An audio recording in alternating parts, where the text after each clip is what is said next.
How's it going? That's not even on. Once again, this is Malifor DM along with Nate Dogg. I didn't have my mic on, and for whatever reason, my camera's not showing up, but that's cool too. But It's because we you have everything off. Like you have to get with the program. get with the program. We're here tonight with another wonderful podcast, and it's live now. And Nate Dogg, take it away. Cool. Yeah. Hey guys. So coming at you again for week two of this new kickoff series of Malifor comics. We hope you're enjoying what we're putting out there so far. But if you're not, oh well, because it's gonna keep on coming. So we hope you're enjoying it. I'm Nathan. You might know my other persona in the comic, Stallion Red Wolf. You've probably seen more than you probably should at this point, but that's how I lay it down. So uh, tonight we're going to be going over the page that was posted today, the newest page in the series. If you hadn't checked it out, either on our website or on Facebook, or check it out. They're on our Facebook page, Malifor Comics.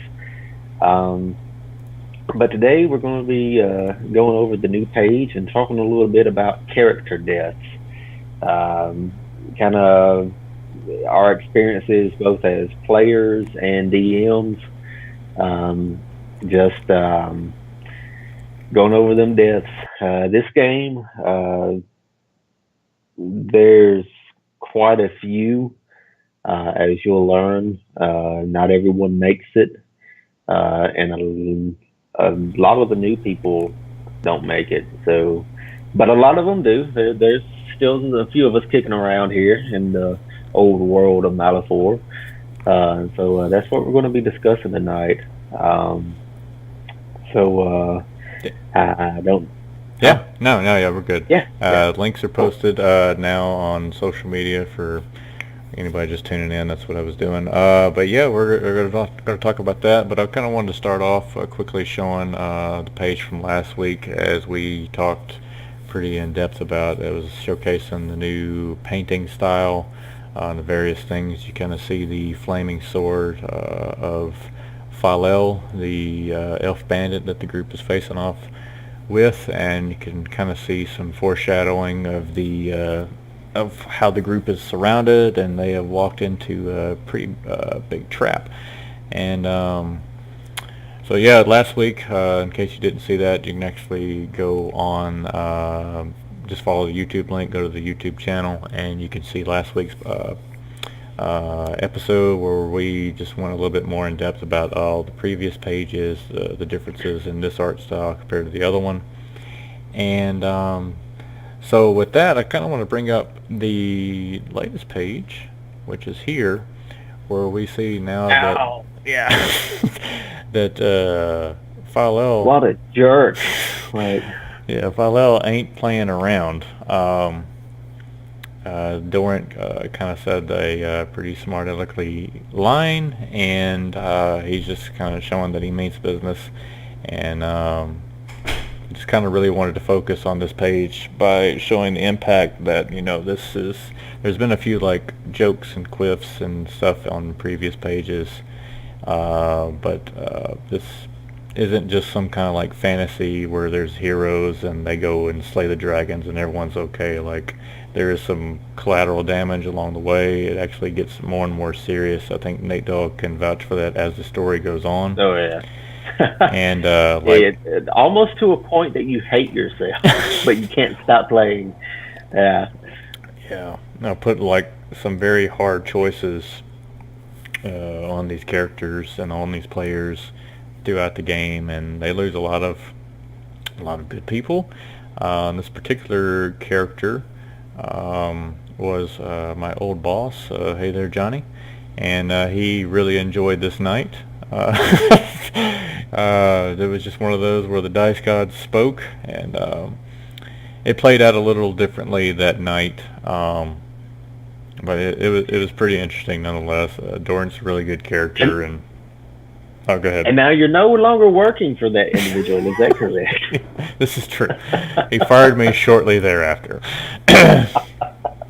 He was very What you get? I mean, He was respectable. I mean, respectful at the table, though. He was always very courteous as to what the DM says kind of goes. But then after that, he was just like, "All right, Nick, you're gonna install 30 projectors today." I'm like, "Ah, crap.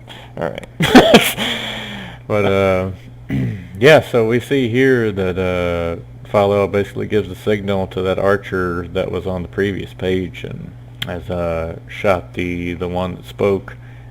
To the shock of the group, and giving a little bit more foreshadowing here with the dialogue. That was my intention with that, and it's pretty terrible and dramatic scene, and it's definitely one of my favorite pages from the new from the new style so far.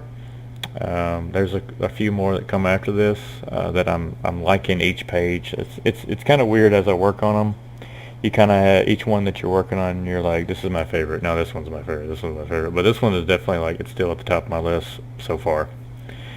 Not just because I don't like you, Johnny, but it's just impactful.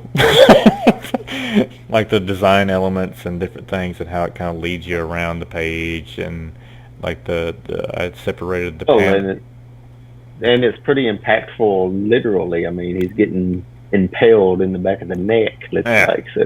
Yeah, it's not fun. It's a big owie. But yeah, I also wanted to show a little bit of like just differences in process. Like this is kind of how everything starts off in pencil form, and you can see the detail is there. And I usually try to send. Oh, I think I went too far. Yeah, there we go. What happened? Technical difficulties. Alright, but yeah. They like did a Windows update and this like picture viewer is a little bit like different, so I'm getting used to all of the details. Anyway, I usually send these pages to the group as I go along, just to kind of give them like a little heads up as to what's actually going on in the comic book. But you can kind of see that I go into quite a bit of detail, even to like the hatching and different various things in the pencil. And being that I have a huge respect of good draftsmen and stuff, I usually like to keep most of my pencils actually in the final piece. And that's why you actually see, if you zoom in close enough, you can still see there's a lot of that pencil still in there, just because I still enjoy that. Even looking at finished paintings by other artists, I still kind of respect the process that they go through. But when you zoom out, it's kind of hard to see just because it's the layers over top of it. But I don't know, it's just one of the things that I like in the new style. The pencil it's nothing that is like shameful, because if you kind of pull up an older page, you can, which I probably, if I go back far enough, I could probably even find one. Like the pencils are pretty much gone, and it's more like, this is not pencil, that's more like an inking process, and the lines are a little bit more cleaner. But I enjoy this. That was like an in progress shot of that one, and I enjoy the hatching and the pencil marks, and it kind of adds a little bit of texture. Even like this various stuff in the back of the trees here, like it actually looks like bark far away. Like it's kind of cool. Yeah. So I don't know, Nate, you want to touch on anything on the page? Oh man, I just love I'm really loving the detail that's coming out of the new style, especially like what you're talking about with the penciling in. Because it seems to add a lot more texture, whereas the old style was not quite as detailed. Right. That's like, I especially like the backsplash of blood there. That's nice. I like the gory stuff. Well, yeah. Yeah, there's a few more pages that are coming up that are extra gory. It's like Mortal Kombat level. Yeah. pretty much. Well, because up to this point, it's like, do, nice stroll in the woods, and then we come across this guy, and then now he's getting shot in the neck, and it's like, I just wanted to go to the nice lady's house to eat cake. Like, what's the problem? Pretty much. Yeah, and like if you go back and look at very early on when they were still in Tiffin's pub, you can see the group talking about the contract with the troll, and there's a few lines that I put in there that it just kind of showed like a level of cockiness of the group, because like that first night of running the game, there was a lot of them that were actually playing, and you got to think that they had a pretty stacked group. And if you look at this group, I mean, they did have one of the characters made a comment like, "Oh, we have a orc and a dragonborn. I think we got it covered," you know. And then not to mention all the other characters. And then, but it just takes a little bit of walking into a trap. And what I want to show is like the maturity, not only of the characters and the story, but it also shows like how you guys progressed as players. And you're like, all right, we know that Nick is a manipulative douchebag that's going to probably try to throw like a trap on us. Who isn't afraid to kill all of us. Yeah. Yeah, we've found that out on multiple occasions. Yeah. Yeah. Yeah, so this is we talked about it a little last time too, but like this scene actually happened for both groups, Dalian's group and this group here, and surprisingly there were deaths in both groups. I think it's I think it just comes down to like you said, like a cockiness going into it, like, oh well, we got 12 people, you know, like what are we going to run into? But those 12 people get weeded out pretty quick when you like walk into something that's like there to like really challenge the players and the characters. Yeah, for sure. And I mean, like NPCs, they are subjected to all the buffs that player characters are. So you gotta think about sneak attack damage, nat 20s, you gotta think about all this kind of stuff. In this particular incident that actually happened in game, this was 2 nat 20s that got him. And we had decided as a group that we were going to be like, it's a cool stipulation that we wanted to do. If anybody got 2 nat 20s in a row, that we're going to say is an immediate death. And we agreed upon this. Kill. Yeah, and so this happened that particular night, and I was like, Johnny? And I was like, well, just trust me on it, because what happens in the pages after this is, I was like, I had kind of planned on it, and there were other ways that this was supposed to pan out just in case, but it kind of worked out for the better, I think. Well, and it kind of gives it a level of realism too, because I mean, like in real life, you know, stuff just goes down. You know, you don't always have a say. You know, sometimes it's just, you know, a roll of the dice. Yeah, I mean, not be able to put it any other way. But I mean, sometimes just your luck runs out, as you see in this case. You know, like it's like, what's the odds of rolling 2 nat 20s in a row? Exactly. Yeah, and it makes the characters more relatable, and that's what a lot of that's why so many people enjoy Game of Thrones and Walking Dead and stuff, because nobody's safe. Well, Walking Dead probably not so much anymore. It kind of went downhill, but Game of Thrones, it's still very much not safe, and it makes them real, because anybody anywhere can go out to their car, and if your time's up, unfortunately that's it. But like, nobody's invincible. And I mean, that was the number one thing, you know, like the very first time I watched Game of Thrones, you know, season 1, and you know, the main character that you watch throughout this entire season, you know, comes to a violent end, and you're like, wait, what? That can't be it. Yeah. I was for sure. But, you know, sorry, go ahead. No, but like, that's the realism of the situation that like you get put in. You know, it's like people don't always find a heroic way out, you know, or come out on top. You know, sometimes people die. Yeah. I mean, and it's dirty and gritty and horrible at times, but um, That's yeah, that's that level of realism in storytelling that a lot of times you lose. Uh, Yeah, and I mean, as much as Tolkien, I think he's like a master, but I mean, not everybody is going to be the Frodo or the Aragorn, or some people end up being the Boromir, which I think is probably the most interesting character of the whole. He was probably the most real, if we really want to break down some Tolkien. But before I get off topic and get all like crazy over some Tolkien characters, one of our topics we're going to talk about is character deaths in D&D. And Nate Dogg also is a very good dungeon master, and so I kind of wanted to listen on his views about player deaths, NPC deaths, what have you, and just kind of we'll just kind of go back and forth and just talk about it as I well, I work mean, on a page. well, I mean, from a DM's stance, I think most DMs should have the freedom to be manipulative when it comes to character death.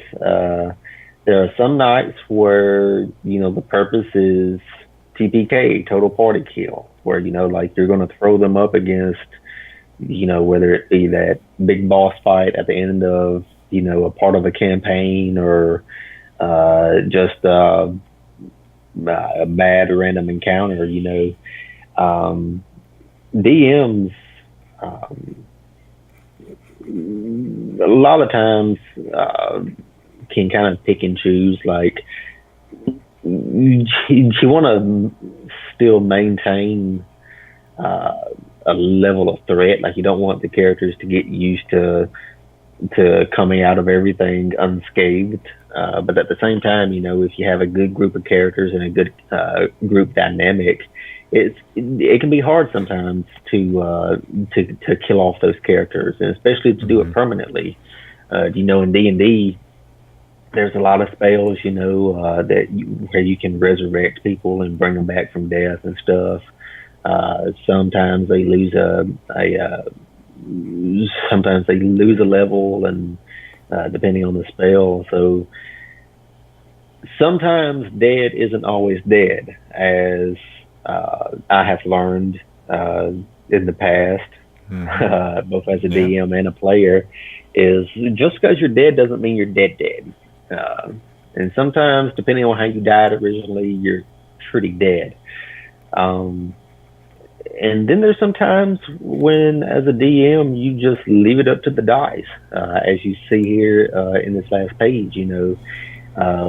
When the die roll a certain way, you just, Yeah. well, that was your time. Yeah. uh, for instance, I run a game out of the Star Wars uh, Saga edition. It's a pretty good role playing game that I enjoy. It's Star Wars based that I DM, and you can ask Nick. The very first, it was either the very first or No, the it was the first second night. night. It was the first night. Was it? It was the very first night we were playing with our friend TJ, who I think if you've seen our Malifor profile page, is the little halfling gnome dragonborn crazy looking guy. Yeah. But he's one of the players that come in later on into this campaign, and I convinced him. This was before. I think it was before he'd ever played D&D. Is that right, Nick? Yeah, that was his first night ever playing. Because That was, yeah, we were yeah, alternating weeks at that point. yeah, and so we convinced him. The very first time he'd ever played a tabletop RPG, and it was a Star Wars, and we convinced him to play. I forget what kind of class he was playing, but we convinced him to play in my campaign. And the very first night, the very first time he ever played, he walked into a room and got shot in the face by a B1 series battle droid. They're the really weak Roger Roger guys you see in like the Clone Wars and episodes 1 and 2. Uh, just lucky shot, lucky roll of the die, and he was dead. Mm-hmm. And it wasn't even pretty. It wasn't even eventful. It was just like, bang, you're dead. Yeah. Like one shot kill.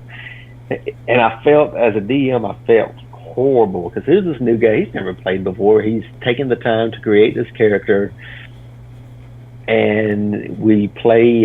It's not even an hour into the game, and he's already died. Yeah. So, Poor guy. And me as a being DM, you feel as it me being as a scoundrel character at that time, I remember not even trying to help him at all. I remember walking away.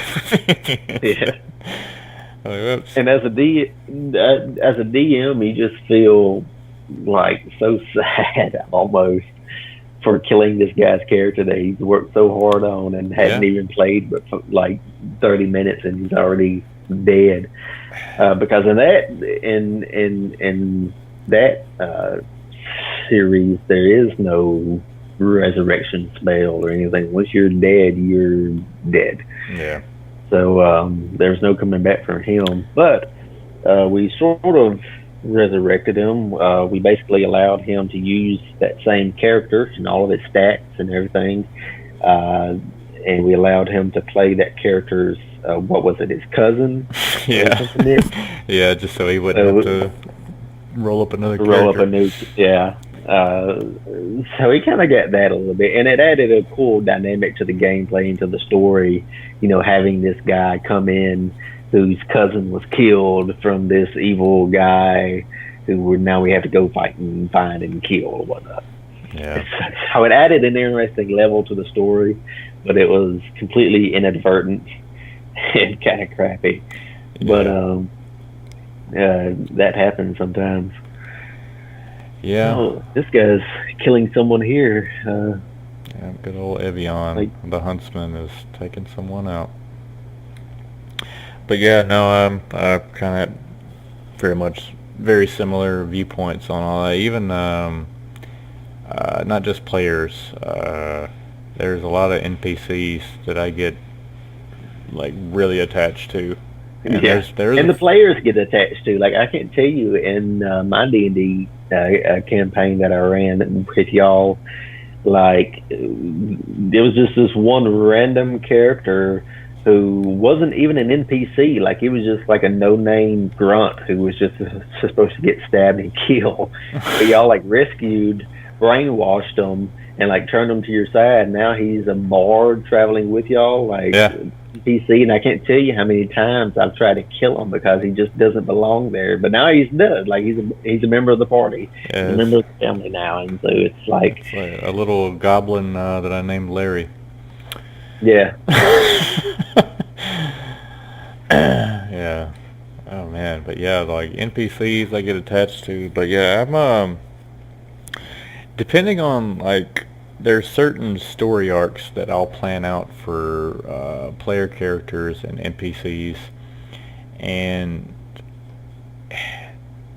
depending on how well thought out I have or how much work I put into the story arc, there's certain times where an encounter will happen and the dice might roll really, really well for me that particular night, and I'll just lie because I'm like, look, I kind of want to see this character at least finish this portion of the arc, and then after that, to give an example, there's still more to tell like in the game today for your old character. I'm not going to say names or that, so I won't spoil anything in the comic, but I think you know what I'm talking about.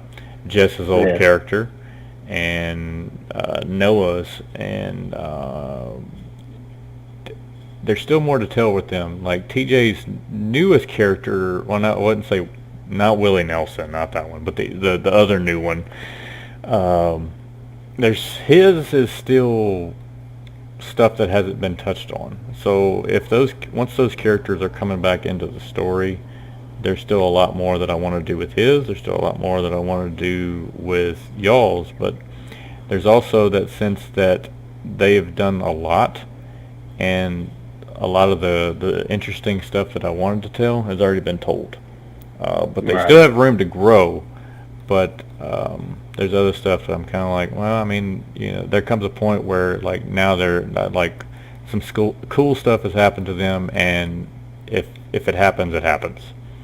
Right. Um, but so that's kind of how I look at that. And then, but yeah, there's been a bunch of times where stuff has happened, and I'm like, well, crap, like this character, it'd be more impactful if they at least make it to this point and die. Right. But then it also kind of depends on my mood too. Like if I'm like if it's I don't know, if the dice are there and then like my mood is just right, and then I'm just like, wow, that kind of sucks. It fell that way. Yeah. Or you could make you could work around that and make them like cripple them in a way. You could put some kind of spell effect on them and just kind of like what's the word I'm looking for? Handicap them in some kind of way, Yeah. but or decommission them for a while. And I mean, and there are like I guess alternate rules of the game for like D20s and stuff, where you instead of rolling like crit damage, you can handicap them in that type of way, uh, where they basically just get penalties to their stats or abilities and so Right. on. Yeah, but definitely like as much time was put into these characters, and so like the newest characters that if anybody's watching the new campaign, like Ben and Orlana, Willie, with like Lucian. Unfortunately, that guy already met his fate. There is some character depth there that I've already kind of discussed with you guys individually, and you wrote like the backstory on Ben. So there is that there, but there's also not a whole lot else there, and so I'm not inclined to do a lot of those extra saves and lie as much, even though there's still a portion of the story that I want to tell for them, but it can easily go into another character, like at this Right. point. Um, but I'm also like I don't think like there are certain people that I think are just I've kind of talked with other people that play that they just kind of seem like they're just out to just kill their players, and I'm just like I don't really like that, because I guess those are the kind of people that really just like to encounter like during the game. But I've never Yeah. been one that I'm more about the story. Like Well, see, that's me too. Like, I think you can sacrifice the die rolls in the interest of a good story, because because the story is, at least for us, what keeps us coming back. Is what's going to happen to my character this time. right, And you always want that threat. You're never really safe, but you still want to find out what happens and like overcome the challenges and the encounters and stuff. Um, yeah, yeah, for sure. Um, for sure. But no, yeah, like as far as like NPC deaths, do you usually plan those out in advance, or how do you usually do those, or you just kind of let what happens happens? if it's necessary to the story, I might plan it a certain way, but if things go differently, I usually um, just go with it and kind of leave it up to the roll of the die and what the players come up with. Because like when you DM, you find out that players can be pretty creative Hmm. in how they approach things, and they often come up with ideas that you never would have thought of. And so being able to think on the fly and like improv is really helpful. Kind of like with that hobgoblin you were talking about, Larry. Just like there's just you get stuck on. You can't allow yourself to get stuck on. Well, this guy just has to die. Yeah. because you can do that, and it's a bit of a dick move, like it's a bit. Well, it's like, well, okay, fine, and it kind of, on the player side, it kind of says, well, you have no control over anything. And if I Mm-hmm. have no control over anything as a player, why am I playing? Yep. If I'm just going to be the DM's kite that he can just fly around wherever he wants to, like wherever he wants me to go, that's no fun for me. I have to have some kind of control as a player over what my character is doing, and like we've had characters in your campaign who's just been like, yeah, these people are crazy, this isn't like the group of people I want to go adventuring with, like Mm-hmm. these people are fighting like dragons and demons, like I'm gonna go like hunt bears or something, like something a little less Yeah. dangerous. And like we've had like players throughout this campaign who has created these characters and played them how they built them, both like backstory wise and personality, all that stuff, and just play the characters, and the characters just wasn't cohesive to the group dynamic. And Yeah. like, well, it's like, okay, well, this character, like, he's not really up for what y'all are going with, so he's going to go adventure elsewhere, and he just disappears, and like he's still there, he's still a character in the world, he may come back, Mm-hmm. but he's just not like part of the campaign. But no, as a DM on NPC deaths, I pretty much just wing it. Um, and that might be the wrong way to go about it, but I feel like it leaves it open to alternate possibilities. Mm-hmm. Like, I put the NPCs and the players in situations and just kind of watch to see what happens. Yeah. Very good way I to might go. have yeah, and like I might have a general intention for those characters, but if it goes a different way, then I don't want to stifle the players' creativity by denying them the satisfaction of creating their own story. Yeah. Yeah, that's for sure. There was one in particular NPC that comes up later in the story, um, that was the brother of Tiberius, that find out Hmm. way later on, that I had a lot planned for, but that particular night, that weird twisting turn of events happened in that game, and I'm just like, honestly, we'll just go with it. Like, and Well, because you're never quite sure how the players are going to react to new NPCs. Like this NPC that you intended to be this guy who is going to be really helpful to the party. It's just something about its personality, or it might just be because it's an off night for the players. They just decide, I don't like this guy, I'm going to kill him. hmm yeah, And you always have that possibility. It's like, well, this guy's being a jerk. Like, why am I going to do with him? Like he says, or a lot of times it goes like this: "Hey guys, I'm here to help you. I don't trust you. yep, I'm not going to do anything you say." And no yeah, matter how many DM hints you give, the player's just like, yeah, I'm not going. Like, I'm not on board with that.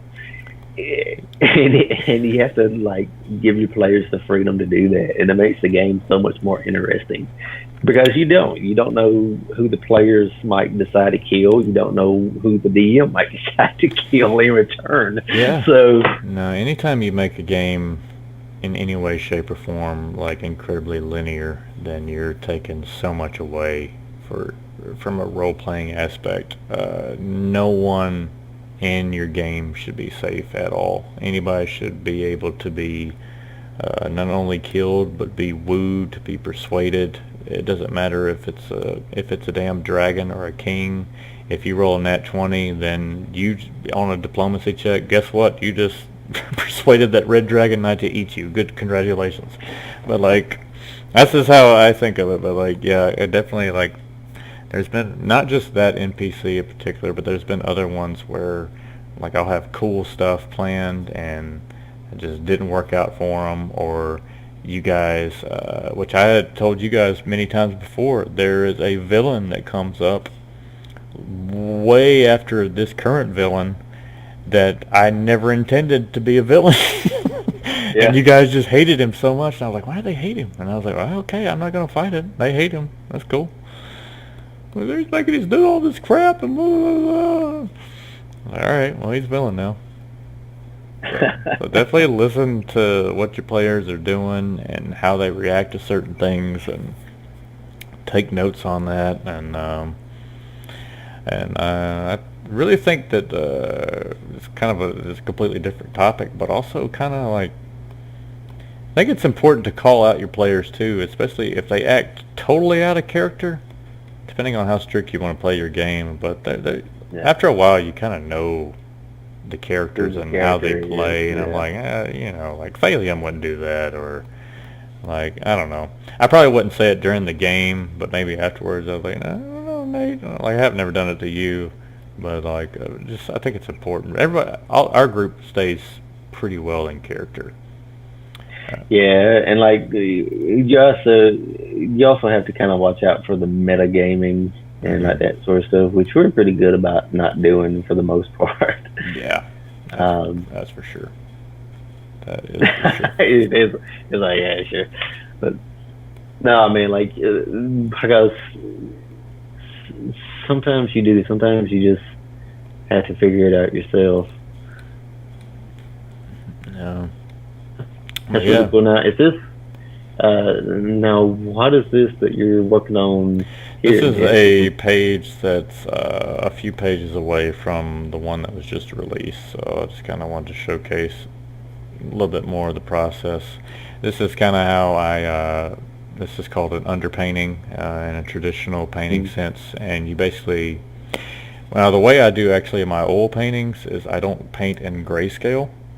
But this is a method that some masters did, but I actually paint more, and I don't mind showing it, I don't care, but I paint in a burnt umber, so I kind of go in here and I can actually manipulate Photoshop and turn it into my burnt umber color.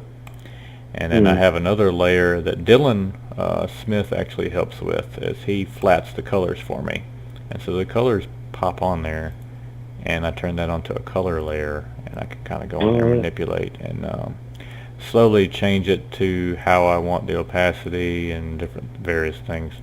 But the background and things like that, I actually go in there and I kind of well, I wouldn't say hand paint it, but I Photoshop paint all that. Like, the only thing I do the actual underpainting on is the characters themselves. But yeah, I'm still working on the grayscale portion of it, so let me correct all that. All right. But yeah, what was I speaking of? Dylan. Hey, actually, Dylan's watching the thing now. So yeah, shout out to Rainier, who is a character in this world that may or may not make an appearance, and I may or may not kill off if he's a little bit more prompt about getting these pages done. Actually, he's been very good. He had some computer problems, and he's been doing an excellent job. And I actually have 2 more pages done, Dylan, and I've been like insanely lazy about scanning them and sending them to you. But we're well ahead of schedule, so we're actually doing really, really good. But yeah, character deaths. Yeah, they suck. They do suck. They do suck. I actually had I played, this was years ago. It was a house rule back when I first started playing D&D, that if your character died, you actually had to literally eat your character sheet. What in the world? Yeah, needless to say, I didn't play with him that often because characters died quite often. So I don't know. He may have had. That's how you know. Not to interrupt you, but that's how you know that you shouldn't play with a DM masochist. That's kind of what it sounds like he is. I don't know who this is. I have a few guesses, but I definitely wouldn't definitely would play. No, like you gotta enjoy it, and if you're just constantly like, there's no way I would play in a campaign that was just constant encounters because it would just piss me off. And like if I'm not getting any kind of character development and um, there's just none of that there. There's no story. Even it could be the most simple. Start me off in a pub, which I usually do that because it's kind of a tradition at this point. Start me off in a pub. Let me do just a simple fetch quest or a simple hunt quest or something like that, and let it just go from there. Most of the time, the players will tell the story for you anyway. Yeah. Now, since we're on the subject of character death, um, have you as a player ever gotten to a point through in a campaign to where you just said, you know what, I'm kind of tired of my character. I kind of hope he dies. Have you ever gotten to that point, or? Well, see, here's the thing: is that I haven't played all that much.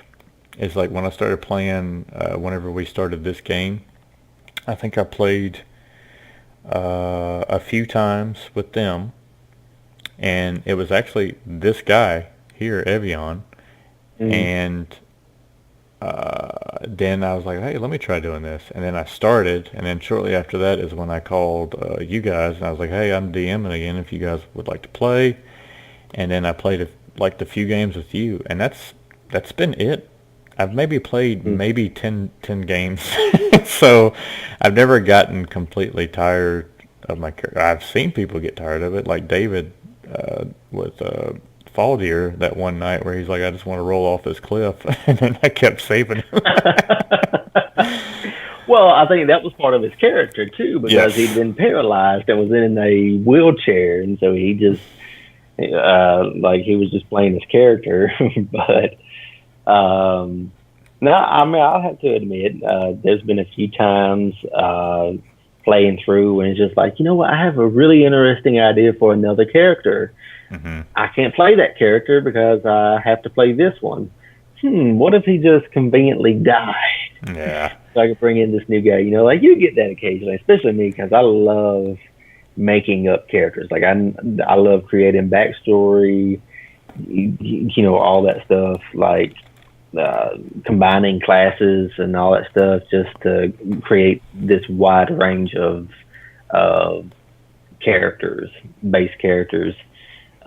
And writing backstory, like that's fun for me. So Oh, occasionally dude. I'll get on a new character kick, and my old character kind of uh, is a little less cautious in his activities. Yeah. Yeah. I mean, there's actually a meme that I saw yesterday on Instagram, and it was a dragon head on the right side, and it was opening, and there was this warrior like jumping at it with his sword, and it says all players are a little bit more confident when you already have another character rolled up. And I was thinking, Yeah. yep, that's for Yep. sure.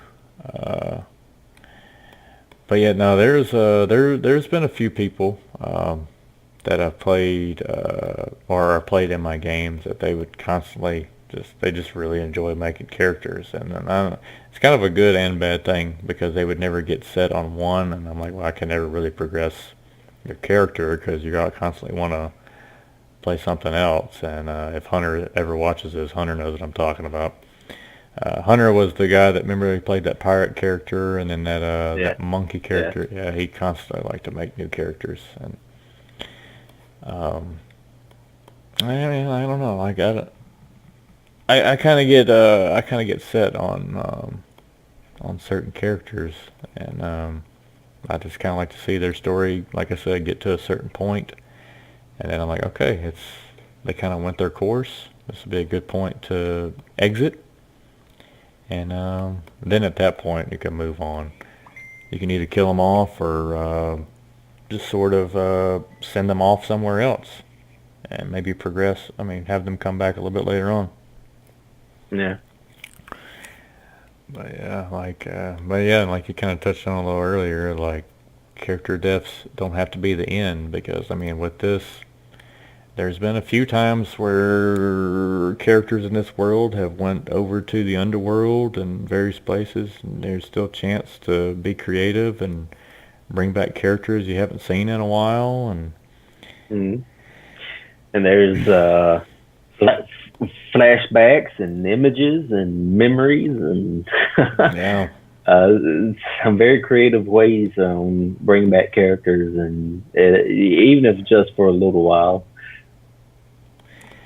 yeah, but yeah, character deaths are hard, and no matter if it's like I said, like touched on, like NPCs, PCs, and it's important, I think, the few times, well, I wouldn't say few, you guys would argue, okay, the many times it has happened, it's important to set aside time for your group, and especially that player, because I think it's very disrespectful not to take notice of that, because there were certain characters, both players and NPCs, that died in the game, and you gotta, it's like a little memorial service or something, and it kind of, it gives a little bit more meaning to their death, as you know, Yeah. like why it happened, when it happened, um, like uh, you know, the bomb maker, like when that happened, you're like, oh crap, the whole fireworks thing. It's kind of impactful. You got to have those moments. You remember, the players will remember that, and you're like, oh crap, that really sucks. Like, and then you're like, oh, I might not get to hear Nick do that stupid voice anymore. But Yeah. but Well, because like you get when you play as long in the same campaign as we have, you get used to those characters. You get used to their whimsical uh, tricks and just all the different things. And when you lose them, it does like have that little moment of like, oh, like yeah, that sucks, but because like whether it's an NPC that like you deal with, or if it's one of the like PCs, you like over time you draw attachments to those like characters, oh yeah, and like sometimes it is hard to see them go, and sometimes you get mad and throw things. yeah. I mean, it could be a motivational thing. Um, for, if it's set up the proper way, it could be, it could be set up to be a motivational thing for the players to Oh, absolutely. it's like, oh crap, they just killed my favorite NPC, or they just killed this other player, and let's go kill the bad guy, let's go kill King Koopa now. It's like nothing motivates a D&D like campaign party than sweet old fashioned revenge. That's for sure. Like it's like, what, you killed you killed the barkeep. The barkeep. Yeah. Let's go storm your castle. Like the barkeep knows all the gossip. What are we gonna do now? Who's gonna find jobs for us? He had all the dirt on everybody. Yeah. Yeah. Yeah. So used in the right way, they could be a good tool. Just with great power comes great responsibility, though, that's for sure. Get to know when and where, and I guess also judge by your mood. But I'm a firm believer in letting if you already got a good story going, and depending on their progress, or if you do have a story going, lack thereof. yeah, lack thereof, or if you do have a story planned and it doesn't even look like they're remotely interested in going that route, and then I think it's okay just to go ahead and kill them off. But if it happens, but just don't Right. just make it a thing to where you're like, I gotta kill this player. Like, I think that's kind of jacked up. And it's like your player falls, make a reflex. Like, oh, I rolled a 28. Well, the DC was 35. So Yeah. Like, hey, things like that. Where when you walk into a dungeon and 3 beholders pop out. I'm like, well, really? Like, like, damn. So, super important. But yeah, I think we been going for a good little while. Nate, is there anything else you want to add before we wrap it up? I could probably think of something, but not right now. Yeah, I Probably know. next time. Right, yeah, next time. So, all right, yeah, we're about to wrap it up here. We actually had like 4 or 5 people watching at one point. Pretty Oh, nice. cool, guys. We're Thanks for making watching. we're making progress. And come Like, if listen. we can get one member every time we do a podcast, Hey, yeah, like I don't one mind. more person, that'd be awesome. Like, Yeah, for sure. so 30 years from now, we'll have a small gathering. I know. I know. But yeah, if anybody you guys want to go back and watch this, talk a little bit more about the process and everything, they're up on the YouTube channel. And we are probably planning on playing this Saturday. So you guys can tune into that. We'll try to either live stream it on here or the Twitch channel. All that's on here on the on this YouTube channel, and I believe it's on all of our social medias, but if not, I'll try to get it posted. But I'll probably try to stream it on here, and if I don't stream it, I'll just record it and have it posted by within a few days after that. Just takes a while with upload speed times and all that jargon. But I think we've talked about death enough. It's kind of morbid, but I'll probably work a little bit more on this and have this ready in the next few weeks. You guys are getting a huge sneak peek at a page. I think this is actually like 4 or 5 pages down the line. I don't know. Dylan can probably correct me in the chat, but it's what is this? No, actually it's page 29. It's way down the line, so you're welcome. This guy stabs this guy. There, spoiler alert. Yeah. But yeah, I think Nate, got anything closing remarks? No, just as always, keep checking us out. Keep liking and sharing our post, and check out the website. If you haven't been on there, there's some pretty cool stuff. And just give a shout out to your friends. Let them know about it, especially if there's anyone who enjoys playing D&D or likes comics and good storytelling. So other than that, thanks, guys. Thanks, guys. All right, guys. Have a good night. Have a good one. Stay classy, my friends.